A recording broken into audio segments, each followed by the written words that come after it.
In 2019, Meta, then Facebook CEO Mark Zuckerberg, made a big pledge. The future is private. This is the next chapter for our services.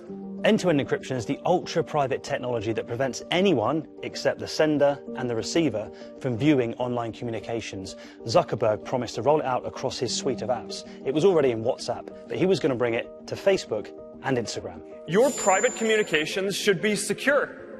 And end-to-end encryption prevents anyone, including even us, from being able to see what you share on our services unless someone in the conversation chooses to share it. The company's new mantra was, the future is private. And that message was sent out, loud and clear. But now, after years of sticking up for the move, he's U-turned. Why? And what does it mean for our privacy and safety online?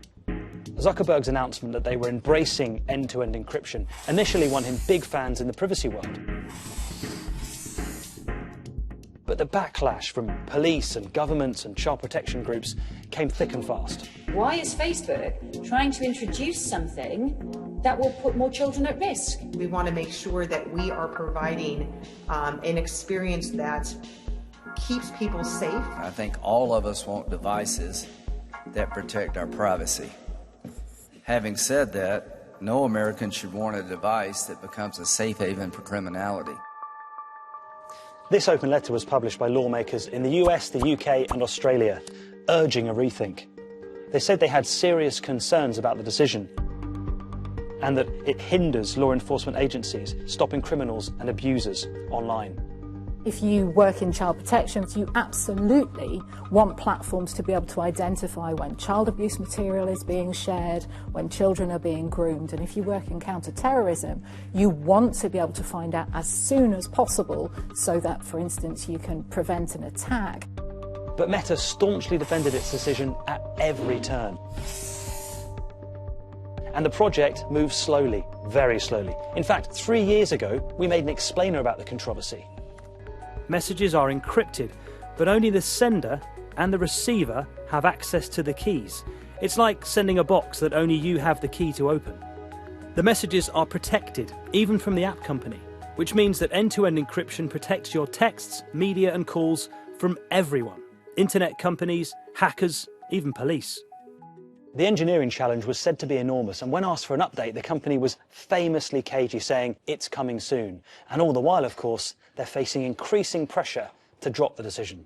It took 4 years for the technology to come to Facebook through the Messenger platform.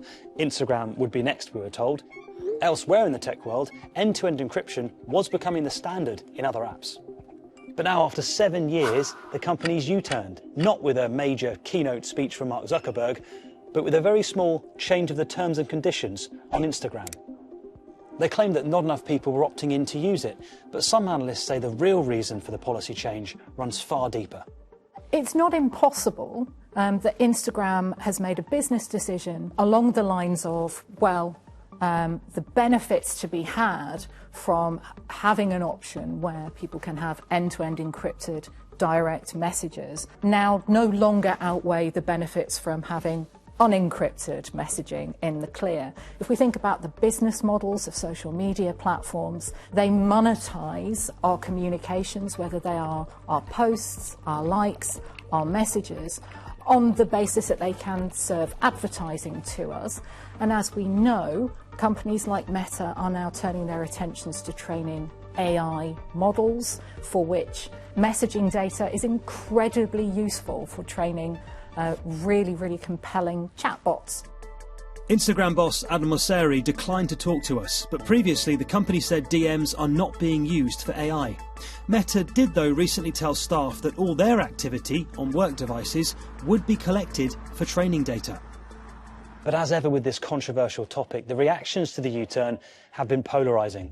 We were really pleased to see Meta announce that they were dropping their plans to have end-to-end encryption on Instagram Messenger.